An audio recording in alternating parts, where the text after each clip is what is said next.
Salut tout le monde, on se retrouve aujourd'hui pour une nouvelle vidéo qui sera une vidéo un petit peu FAQ, puisque c'est vrai que j'ai pas forcément l'habitude trop d'en faire. Donc dites-moi en commentaire si ça vous plairait que j'en fasse un peu plus. Aujourd'hui on se retrouve pour une vidéo 10 questions que vous posez sur Charcot. Donc vous avez été nombreux à répondre à ma story, juste celle-ci que je vous ai mis sur Instagram. Donc en fait aujourd'hui ça va permettre de répondre aux questions que vous vous posez, et ça va aussi vous permettre de connaître un petit peu mes Charcot. Donc je papote pas plus que ça et je vous laisse avec la suite. Donc voilà, donc pour cette vidéo j'ai choisi 10 questions. Dites-moi si une version 2 vous dirait, et dites-moi aussi si ça vous plairait que je fasse le même style de vidéo pour Cassiopée, ou même pour moi, ça pourrait être sympa. Donc j'ai mon portable juste ici et on va du coup commencer à répondre aux questions.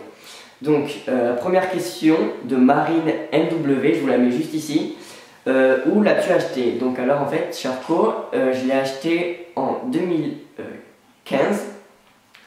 J'avais vu son annonce sur internet au mois de juillet, et j'étais aussi allé l'essayer au mois de juillet.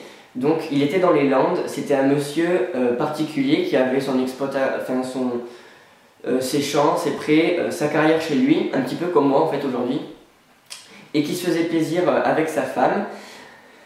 Charcot, le monsieur m'a dit qu'il avait acheté un moniteur d'équitation, enfin un cavalier un petit peu pro, quoi, un monsieur qui s'y connaît, qu'il avait acheté, c'est un ami à lui, qu'il avait au travail et tout. Et donc ce monsieur l'a vendu, et il l'a vendu à l'ancien propriétaire de Charcot, qui me l'a à moi-même vendu. Donc en fait Charcot, je l'ai acheté juste chez un particulier qui voulait se faire plaisir à cheval et qui voulait faire un petit peu plus de dressage. Donc c'est pour ça qu'il a vendu Charcot, et que maintenant il s'est acheté un cheval espagnol pour faire un petit peu plus de dressage approfondi. Donc c'est vrai que Charcot il est fort en dressage, mais bon, il n'est pas non plus aussi fort qu'un cheval espagnol.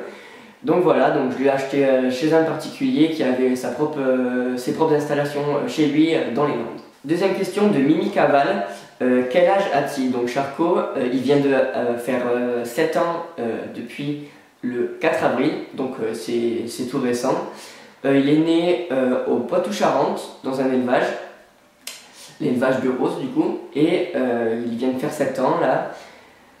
Et donc voilà, il est né le 4 avril 2012. Troisième question, toujours de Mimi Caval. Depuis quand es-tu son propriétaire? Donc je suis le propriétaire de Charcot depuis le 20 septembre 2015. Donc en fait, son arrivée n'était pas prévue, enfin si elle était prévue, mais moi je ne le savais pas. C'est mes parents qui le savaient, et ils voulaient me faire la surprise. Donc voilà, il est arrivé le 20 septembre 2015 chez moi, et j'étais en 3e, et j'avais 14 ans. Autre question de Galet Mathilde, c'est quelle race? Donc Charcot, c'est un trotteur français, donc c'est vrai qu'on dirait pas trop un trotteur français, parce qu'il a jamais couru de course ni rien, donc il a toujours su galoper et tout. Donc je pense que j'aurai l'occasion de vous reparler de ça, si une vidéo à propos de Charcot et le fait que ce soit un trotteur, si du coup le travail n'a pas été trop difficile, l'obstacle et tout, parce que c'est vrai que c'est pas inné chez eux. Donc dites-moi en commentaire si ça vous plairait que je vous fasse une vidéo spéciale là-dessus, parce que c'est vrai que c'est un sujet assez complexe quand même. C'est pas forcément facile d'avoir un trotteur à la maison. Donc voilà, donc moi Charcot c'est un trotteur français. Il a du sang un petit peu de trotteur américain. Donc le trotteur américain, pour faire vite, en fait je crois que c'est un mélange entre trotteur français et un cheval, un autre cheval. Donc c'est un mélange, exactement lequel je ne pourrais pas vous dire. Je sais qu'il y a du trotteur français. Donc voilà, on le voit parce que dans ses origines, sur son carnet, entre parenthèses, il y a marqué US pour United States du coup. Donc voilà, Charcot c'est un trotteur français, il n'a jamais couru de course, donc ça c'est déjà un point positif. Donc voilà, c'est un trotteur français avec un petit peu de sang étranger. Question de Émilie-CQ, objectif 2019. Donc avec Charcot en cette année 2019, donc déjà on a deux objectifs principaux, c'est de continuer à se faire plaisir, et de aussi du coup continuer à ce qu'il reste en bonne santé. Donc ça je pense c'est les deux gros objectifs qui je pense sont primordiaux. Ensuite au niveau des concours et du travail, c'est vraiment qu'il continue à progresser au dressage, sur le plat, parce que c'est vrai qu'il est pas mal en ce moment. Depuis vraiment que je le travaille, vraiment en lui demandant vraiment des choses assez complexes, en lui demandant de venir s'asseoir, de venir dans une petite allure et tout, en place incurvée. Donc ça, déjà, il fait super bien, donc on va continuer sur cette lancée. Ensuite, au niveau de l'obstacle, c'est continuer évidemment toujours à se faire plaisir, sans brûler les étapes.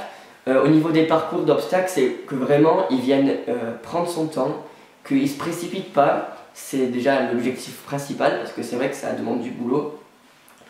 Donc vraiment, sur les parcours d'obstacles, qu'ils viennent tranquilles, qu'ils ne se précipitent pas, qu'ils sautent, qu'ils prennent son temps de sauter. C'est vraiment, du coup, vraiment l'objectif que s'il est réalisé, je pense qu'il va pouvoir nous faire élever assez vite dans les épreuves. Donc voilà, pour les objectifs qui sont au niveau du travail et des concours. Après, au niveau des barres au sol, continuer vraiment à ce qu'ils viennent se muscler et tout, continuer de faire une fois par semaine des balades en reine allemande pour vraiment lui muscler le dos, lui faire prendre de la masse musculaire. Donc voilà, c'est ça les objectifs pour 2019, mais je pense que c'est vraiment se faire plaisir, c'est la moindre des choses. Question de Ninon24. As-tu déjà eu envie de le vendre? Sinon tu es le meilleur, change surtout pas.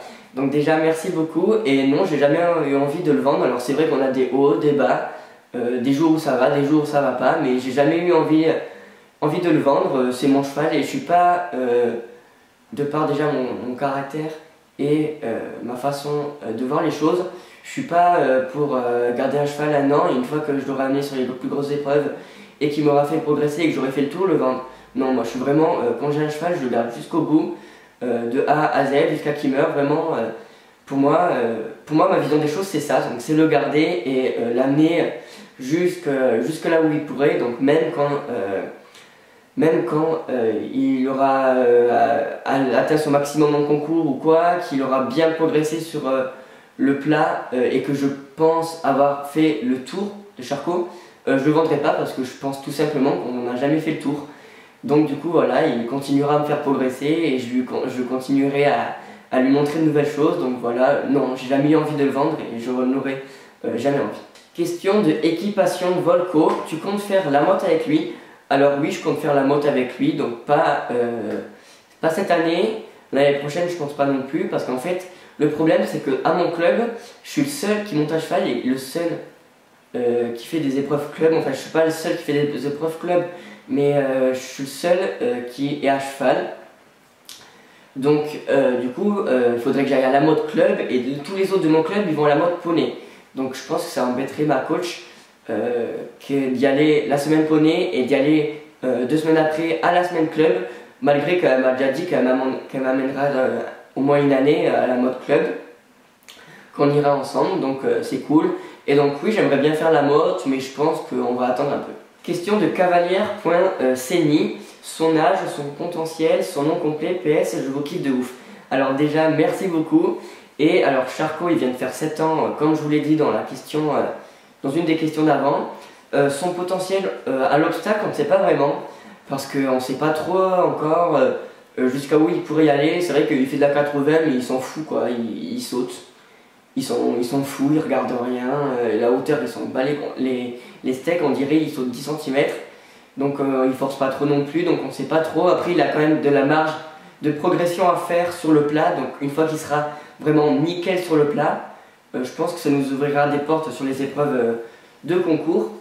Donc on peut pas encore trop dire son potentiel, et je préfère pas m'avancer en vous disant des choses et peut-être qu'il le fera pas. Donc je préfère rester humble et dire que je sais pas trop son potentiel, même si c'est vrai que je le sais pas trop. Mais je pense qu'il vaut mieux être humble dans ces cas-là, parce qu'après, voilà, on sait jamais ce qui peut arriver. Son nom complet c'est Charcot de Rose, donc Char, C-H-A-R, plus loin K-O, plus loin D-E-R-O-Z-E-S. Donc voilà, Charcot de Rose, simple et efficace. Question de Léa Laduron, combien toise-t-il? Alors Charcot, il toise 1m65. Mais après le truc c'est qu'il n'a pas vraiment fini de grandir parce qu'il est encore un peu jeune. Il vient de faire 7 ans. Donc jusqu'à 9 ans je crois qu'il grandit et ils ont des os qui grandissent, les chevaux. Donc pour l'instant il fait 1m65, mais bon il va pas prendre 10 cm non plus. Donc voilà, il est encore jeune, mais pour l'instant il fait 1m65. Et pour finir, question de Tchekuna, pourquoi l'avoir acheté? Donc en fait j'ai acheté Charcot en 2015. À cette époque-là, j'étais un simple cavalier, je faisais du plat et beaucoup de balades, je sautais pas forcément ou très peu. Et mon objectif c'était pas du tout de faire des concours ni rien, vu que j'étais pas en club à ce moment-là, je montais chez moi tranquille. Donc j'ai eu la possibilité d'avoir un autre cheval, donc on est allé voir plusieurs chevaux. Je suis allé voir Charcot et franchement ça a été un coup de cœur à mes parents. De 1 parce que déjà c'est une patte, il est super gentil, il est hyper proche de l'homme. Vraiment il est hyper généreux, il a un cœur énorme. Donc déjà rien que quand on le côtoie, quand on a un contact avec lui, rien que, même pas monter mais rien qu'à pied, ça se voit directement que c'est un cheval hyper gentil, hyper généreux. Donc voilà, donc c'est justement ça qui nous a fait avoir le coup de cœur. Ensuite c'est un cheval, j'aimais bien les alezans, on voulait un cheval alezan avec les crins un petit peu délavés, on aimait bien cette robe. Donc on voulait un cheval de cette robe là. On voulait un cheval aussi un peu plus grand que Cassiopée pour que j'en ai un quand je serai plus grand. Donc voilà, donc j'ai acheté Charcot parce que ça a été un coup de cœur et je pense que la plupart des gens quand ils achètent un cheval c'est un coup de cœur, et bien moi ça a été un coup de cœur pour Charcot. Voilà tout le monde, c'est la fin de cette vidéo, j'espère qu'elle vous aura plu. N'hésitez pas à dire en commentaire ce que vous avez pensé de mes réponses. Et si vous avez aussi d'autres questions, n'hésitez pas à les poser en commentaire, j'y répondrai avec grand plaisir. N'hésitez pas aussi à venir nous suivre sur Instagram pour pouvoir être tous les jours à nos côtés. Donc je fais des stories tous les jours pratiquement. Dès que je les monte, je fais des stories. Donc n'hésitez pas à venir nous suivre sur Instagram, tout est dans la barre d'infos. Et mon pseudo c'est un trio de choc tout attaché. Donc voilà, j'espère que cette vidéo vous aura plu. N'hésitez pas à vous abonner et à laisser un pouce bleu. Moi je vous dis à la prochaine, ciao.